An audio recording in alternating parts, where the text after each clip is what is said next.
istume, lama, hästi tuleb üles ja siis vot, selline mees. Selline mees on muusika Ann Marleni 7-kuune kääbuspuudel Bosse, kellele ta sõitis Riiga järele kohe pärast tänavust Eesti muusikaauhindade galat. Kõige hullumeelsemal ajal tegelikult võtsin koera endale, et 2 nädalat enne Eesti laulu ja siis oli väga palju möllu, aga ma arvan, et võib-olla isegi Eesti laulule ma läksin vastu rahulikuma närviga, sest mul oli kodus tema, kes ootas mind, mis on väga kõige toredam asi, mille juurde koju tulla. Ann Marlen, kodaniku nimega Ingel Marlen Mikk, avastas oma koera juhuslikult internetist, kuigi parasjagu polnud otsest plaani koera võtta. Ta vaatas mulle otsa ja ma sain aru, et ta on minu koer. Ega tumepruuni puudli pruugigi olla lihtne leida. Kuna ma olin alati unistanud tumepruunist koerast ja ma teadsin, et üks päev, kui ma seda koera võtta tahan, siis ma pean suurt vaeva nägema sellega, et leida endale selline tumepruun koer. Rääkisin emale, ema ütles, et muidugi võtta, vanaema ütles ka, et võtta, parim sõbranna ütles muidugi võtta, minu koeral on sõpra väga vaja. Ja Bosse võttis kohe uue perenaisega omaks.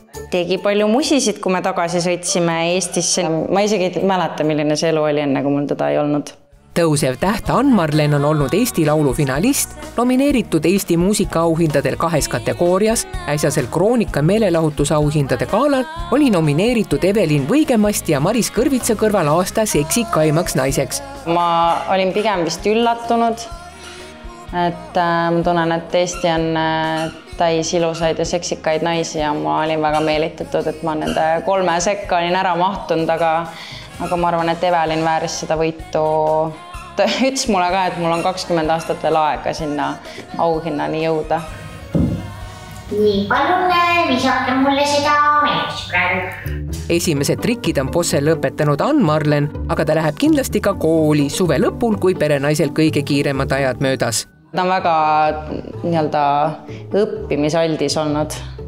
Ta vist snäki nimel on nõus igast trikke tegema. On nii, vahepeal ma ei suuda uskuda, et mul on päriselt oma koer. Ma nagu terve elu unistasin sellest, et mul oleks koer ja siis ma kolisin vanemate juurest juba välja, siis nad võtsid mu väikestele vendadele koera. Tore on, et Bosse vanemate koeraga klapib.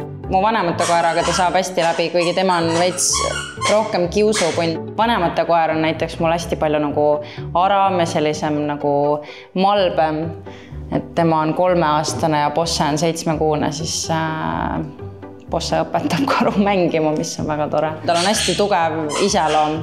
Kõige parem näide sellest on see, et ma käisin reisil just ja siis ta oli mu vanemate juures ja vanemate koer on väga nukker alati, kui vanemad reisil on. Ta võib-olla näiteks vahepeal ei söö ja on sellises nukras meelealus. Temal on täiesti suva. Ta on nõus ükskõik kellega chillima, ta on mu vanaema juures, väga meeldib talle seal, et kui ma näiteks vanaema juurde viinda, siis ta jookseb vanaema köök, kes vaatab mulle otsa, et hakkad minema, ma jään praegu vanaema juurde, et äkki sa siis lähed teed neid oma asju, mis sul on vaja teha. Ann Marlen räägib viimasest Kopenhaageni reisist. Kui ma reisil olin, siis ma tundsin tast meeletult puudust. Ma järgmisele reisile võtan ta kaasa. Et me juba leppisime kokku, ta vist natukene oli solvunud, et me ta koju jätsime. Aga ta saab aru, mis ma räägin, mis on päris naljakas, et ma nagu vahepeal jutustan talle mingit juttu, ma ei tea, kas on veider, aga ma usun, et koerad saavad aru tegelikult, mis ma talle jutustan. Bosse olemasolu Ann Marleni muusikukarjääri segama ei hakka. Mul vist on vedanud, et mul on pere ja mul on vanaema ja mul on väiksed vennad, kes teda hea meelega hoiavad, isegi sõbrad. Ta on selline seltskonna koer, me oleme üritanud teda niimoodi kasvatada, et ta väga meeldib meie sõpradele. Pigem nii palju, kui me saame, siis võtame teda igale poole kaasa, et ta käib meiega igast üritustel. Täna käis meiega näiteks soundcheckis kaasas. Ma arvan, et koduloomad toovad meis nii palju toredaid külgi esile. Temas on nii palju rõõma, ta ei väsi ära. Ja võt sellepärast ongi mul kõige nagu parem meel, et mul on selline väike äkki ta on mingi peegeldus minust endast ka. Aga mul oli kuidagi nii väga vaja kedagi, kellega seda kogu aeg jagada. Me oleme küll õnneks ühte värvi, nagu samast perest. Ja nii,